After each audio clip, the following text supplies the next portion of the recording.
자, 여러분이 좋아하는 이론 시간입니다. 자, 1번 보도록 하겠습니다. 다음 중 장부를 기록하는 방법에 대한 설명이 틀린 것은 그랬어요. 1번, 부기는 기록, 계산하는 방법에 따라 단식 부기와 복식 부기로 분류한다. 여러분, 단식 동그라미, 복식 동그라미. 단식은 우리가 배우지 않아도 회계 처리가 가능한, 예를 들어서 가계부 작성하는 거, 이런 게 단식 부기예요. 복식 부기는 지금 우리가 배우고 있는 게 복식 부기예요. 차변에 현금, 대변에 뭐 상품 매출, 이런 식으로 상품 매출했으면 현금이 들어오고, 이런 방법으로. 아시겠나요? 지금 우리는 하고 있는 게 다 같이 무슨 부기다? 복식 부기다. 복식 부기. 다 같이 무슨 부기? 복식 부기. 단식 부기와 복식 부기로 분리된다. 맞습니다. 2번.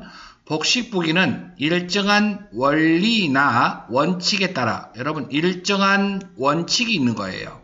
복식 부기는, 그래서 우리가 지금 배우고 있는 게 복식 부기고, 원칙에 따라, 차변에 뭐, 대변에 뭐, 이런 식으로 원칙에 따라 현금이나 재화의 증감은 물론 손익의 발생을 조직적으로 계산하는 부기이다. 2번도 맞는 거죠.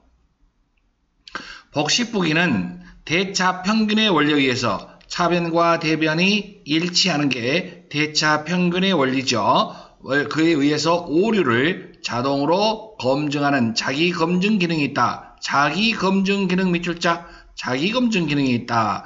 대차가 안 맞으면 그것은 맞지 않았구나 라고 자기 검증 기능을 할 수 있다, 이런 얘기고요. 복식 부기는 일정한 원리 원칙이 없이 있다 그랬잖아요. 그래서 1번에 틀린 것은 4번이라고 할 수 있네요. 다음 2번 들어갑니다.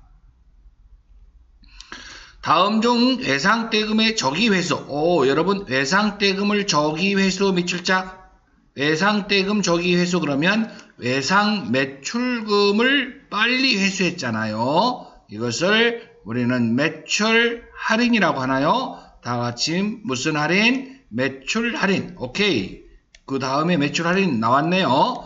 매출 할인을 당기 총 매출액에서 차감하지 않고 매출액에서 차감해야 하는데 영업의 비용으로 처리했다. 야, 이 회계 2급에서 이런 문제가 나왔어요. 여러분, 이런 건 무조건 찍어요. 몇 번으로? 3번. 답도 3번이네. 여러분, 풀면 틀려, 이거. 풀면 틀리고 찍어요. 찍으면 맞아요. 3번 맞았네요. 근데 여러분, 이 문제는 상당히 어려워해요. 그래서 지금 여러분 풀으라고 즉흥적으로 제가 지금 생각을 해봤는데 미리 좀 써놨어요. 요걸 가지고 참고해서 풀도록 하겠습니다. 총 매출액에서 차감하지 않고 영업외 비용으로 처리했을 때 손익계산서의 매출 총이익과 당기순이익에 미치는 영향으로 옳은 것은, 회계 2급에서 맞히는 사람 있다 없다? 없다. 근데 우리는 맞힐 수 있다. 지금부터 공부하면. 자, 지금부터 내가 작성을 해놨는데 어디 갔지? 오케이. 네, 여러분, 이렇게 정상, 이건 오류. 정상적이다. 내가 예를 들어봤어요. 매출액이 100원이라고 가정한다면, 자, 매출 할인이 10원이라고 한번 예를 들어본 거예요. 자, 정상적으로는 매출액에서 10원을 빼야 돼요. 그러면 매출액은 90원으로 잡아야 돼요. 매출액은 90원. 그런데 여기서 빼지 않고 100원 그대로 잡았다가 어디서 뺐다고요? 영업외 비용. 여기서 10원을 뺐다 이 말이야. 그러면 지금부터 전반적인 걸 한번 봅시다. 매출액은 90원이 나와야 해요. 정상적으로 뺐다면. 지금 빼지 않았기 때문에 매출액은 100원이고 원가는 그대로 변동이 없으니까, 우리 변동이 있는 건 매출총이익이 90원 정상이라면 오류는 빼지 않았으므로 매출총이익이 100원. 그러면 여러분, 여기서 매출총이익 과대계상, 그러면 답이에요. 여기 비교해보니까 그렇잖아요.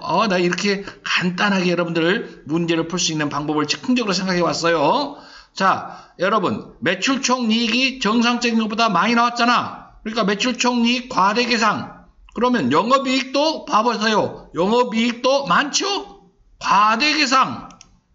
그런데 영업의 비용에서 요 10원을 매출액에서 빼지 않고 영업의 비용으로 처리했다 그랬으니까 여기서 뺐잖아. 그러니까 영업이익까지는 변동이 있었는데 차이가 있었는데 영업의 비용에서 뺐어요. 그러니까 법인세 차감전 순이익도 90원 90원 일치하네요. 그럼 법인세 차감전 순이익은 변동이 없다 그럼 맞는 거네요. 또 그 다음에 당기순이익도 일치하게 나오죠? 법인세 차감전 순이익과 당기순이익은 변동 없다 그러면 정확하게 맞힐 수 있는 문제입니다. 여러분 요거 하나 메모해 놓으시고 여러분 요거 참 내가 만들었지만 참 좋은 문제인 것 같아요. 예제다 이 말이야. 지금 즉흥적으로 만들어 봤는데 아주 마음에 들어요. 내가 만들었어도 마음에 들었어. 아주 잘했다라는 생각이 들어. 여러분 이해가 가나요? 이해가 가나요? 이해가 안 갑니까? 어려워요 그러지 말고 이해가 가냐고 지금 현재. 오케이. 자, 한 번만 더 설명해 주라고요? 한 번만 더. 오케이 알았어요. 한 번만 더 해줍니다. 예, 오케이. 자, 봐봐요. 여기 문제 지문을 보니까 문제 지문을 다시 한번 볼게요. 문제 지문을 봐봐요. 자, 매출 할인은 매출액에서 차감해야 돼요. 그런데 그러지 않고 영업의 비용으로 처리했을 경우에 이런 얘기예요. 그러니까 무슨 얘기냐? 매출액에서 차감해야 돼요. 근데 매출액에서 차감하지 않았어요. 매출액이 100원이라 하고 매출 할인은 10원이라고 하고 매출 할인을 그러면 정상적으로 한다면 매출액에서 10원을 빼야 돼요. 여기서 빼야 돼요. 그런데 어디서 뺐다는 거예요? 영업의 비용 여기서 뺐다는 거예요. 이게 오류라고요. 그러면 자, 정상적으로 보면 여러분 매출액은 90원이라고 써야 됩니다. 맞습니까? 매출액은 얼마로 써야 된다고 정상이라면. 근데 오류는 빼지 않았어요. 여기서. 그러니까 100원이에요. 그냥 매출원가는 변동 없다고 보고요. 그러면 매출 총이익은 90원 나오고 정상적일 때 오류로 100원 나왔어요. 그러니까 매출 총이익은 과대계상. 매출 총이익은 과대계상이라고 써줄까요? 그 다음에 판관비 그대로 변동 없다고요. 영업이익도 뭐라고 쓸 수 있어요? 과대계상. 영업이익도 과대계상 됐다라고 할 수 있습니다. 다른 건 변동 없어요. 근데 여기서 영업의 비용으로 처리했다 그랬잖아. 여기서는 이미 뺐고 매출액에서 정상적으로는 영업의 비용에서 빼면 안 되고 여기에서 오류가 영업의 비용에서 뺐어요. 그러니까 여러분 법인세 차감전 순이익에서는 90원 일치하잖아요. 일치함으로 변동이 있다 없다? 변동 없다라고 써줄게요. 변동 없다.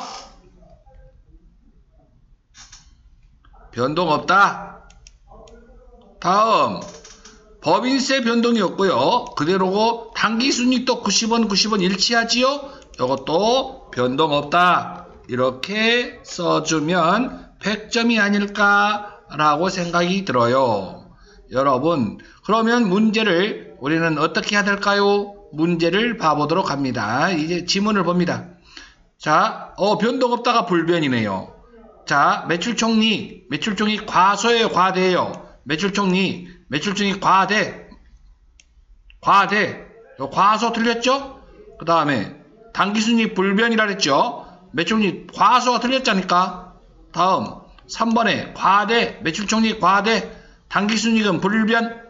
과대에 맞았는데 당기순이익 과소가 아니라 당기순이익은 불변. 변동 없다. 이것을 불변이라고 써놨네.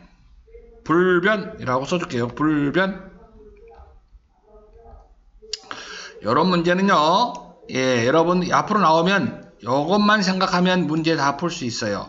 이 문제는 세무 2급에서 가끔 나오는데 세무 2급에서도 어려워해요. 이 문제는. 네, 여러분들은 이 문제는 이제 쉽게 풀 수 있으리라 확신합니다. 자, 여러분 2번의 답은 3번. 다음 3번 갑니다. 다음 중 현금 및 현금성 자산에 포함되는 것 그랬습니다. 매출채권, 우표, 돈 아니다. 타인발행수표, 타인발행수표는 현금, 동전발행수표, 현금, 전부 다 현금으로 처리한다. 선일자수표는 어음과 같다라고 했잖아. 그래서 3번의 답은 3번. 다음 4번 갑니다. 다음 거래의 회계 처리에 대한 설명으로 옳은 것은 그랬습니다. 장기 보유 목적 동그라미 장기 보유 목적이네. 그러면 단기 매매 증권은 아니다 라고 이해하면 돼요. 주식을 매입했습니다. 주식을 뭐 했다고요? 매입했어요. 매입. 그러면 주식을 매입했으면 100주 한 주당 얼마씩 100주를 만원과 함께 주식은 여러분 얼마라고 구입한 건 10만원. 그 다음에 자기합수표. 여기서는 수수료가 중요해요. 수수료를 만원과 함께 지급했다 그랬어요. 자기합수표로. 그러면 여기서는 계정 과목이 뭐냐 이 말이지. 만기 보유증권 아니죠. 만기까지 보유할 목적인데 주식이니까 만기 보유증권 아니고 투자자산인데 매도 가능 증권입니다. 다같이 매도 가능 증권 1년 장기 보유 목적이니까. 그런데 여러분 10만원에다가 수수료 만원을 포함한다. 그래서 투자자산 11만원이 증가한다가 답이 되겠습니다. 여러분 여기서는 단기 매매증권일 경우에는 여기에 수수료 비용이라고 별도로 비용 처리하지만 단기 매매증권이 아닌 다른 것들은 어떻게 합니까? 해당 자산에 포함한다. 만기 보유증권에다가도 수수료는 포함하고 매도 가능 증권에다가도 수수료는 포함하는데 여기서 장기 보유 목적 그랬으므로 투자 자산에 해당된다. 그 계정 과목은 매도 가능 증권이다. 다음 5번 들어갑니다. 상품 합계잔액산표에 상해 혼합 상품 계정으로에 대한 자료는 다음과 같다. 상품 매출 원가는 얼마인가? 여러분 상품 매출 원가 우리가 아까 결산에서도 뭘 했습니까? 우리가 합계잔액산표 차변 잔액이 그게 바로 판매 가능액이라고 그랬어요. 그게 판매 가능액이란 기초에다가 단기 순매입액을 더한 거다 그랬어요. 그것을 이름하여 우리는 판매 가능액이라고 표현했고, 판매 가능액에서 이 차변 잔액이 판매 가능액이라고 보시면 돼요. 대변 잔액은 의미 없어요. X 쳐버리세요. 판매 가능액 500만원에서 얼마를 팔렸냐 이 말이지. 왜 구할 수 있냐? 어떻게 구할 수 있어요? 팔고 남은 게 75만원 남았다는 거잖아. 그러므로 500만원 판매 가능액에서 75만원 남았대요. 팔고 남았대요. 75만원 남았어요. 75만원을 빼면 얼마 팔렸냐? 그게 425만원이 팔렸다. 그것이 팔린 원가다 이 말이죠. 그 이름을 상품 매출 원가라고 표현하죠. 상품 매출 원가는 다 같이 금액 불러봐요. 시작. 425만원이 답입니다. 다음 6번. 다음 중 재고 자산의 취득원가에 가산되는 항목은 더하는 거 그랬어요. 매입 연율이 차감, 매입 환출 차감, 매입 할인 차감. 매입 운임은 뭐한다? 포함한다. 이런 문제만 나오면 좋겠어요. 다음 7번. 7번 문제는 지금부터 7월 1일에 구입한, 여러분 7월 1일에 구입한 동그라미, 여기서 우리가 주의할 점이 요거예요. 7월 1일에 구입했어요. 그러면 여러분 반을 사용한 거야. 1년 중에 6개월치의 감가상각비만 구한다는 걸 생각해야 돼요. 이건 좀 여러분들이 많이 틀릴 수 있는 게 1년치를 감가상각 해가지고서 답을 찾는 경우가 아주 많을 것 같아요. 이건 6개월치만 해야 되는데 지금부터 봅니다.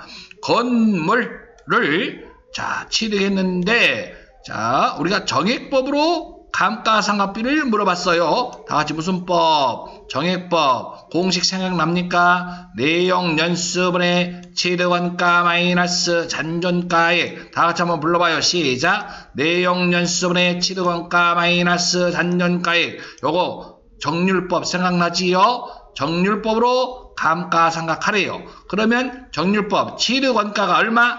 7천만원. 7천만원에서 자, 잔존가액 얼마 나왔어? 2천만원. 빼면은 장부가액은 얼마야? 5천만원. 여러분 여기다가 써볼까요? 5천만원.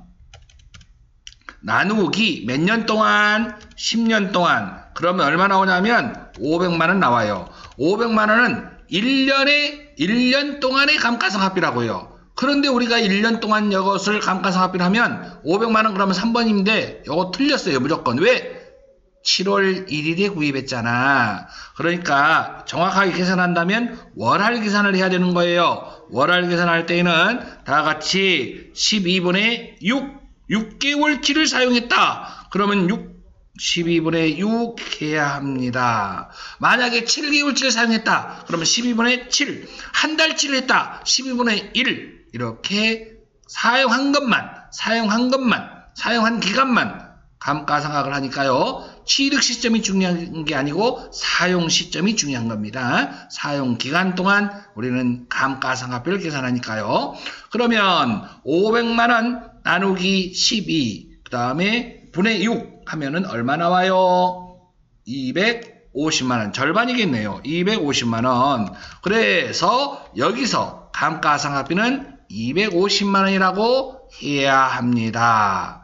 여러분 여기까지 하셨나요? 예. 여러분 지금 조금 계산하고 복잡한 문제 생각해 볼 문제가 있는 것들이 1번부터 7번까지를 정리를 좀 한 다음에 가도록 하겠습니다. 여러분 한글 파일 여는 거 아시죠? 답 없는 걸로 열어요. 그렇게 해서 1번부터 7번까지 완전히 숙달하신 다음에 그 다음에 8번부터 들어가도록 하겠습니다. 여러분 여기까지 다시 한번 합니다. 시작하세요.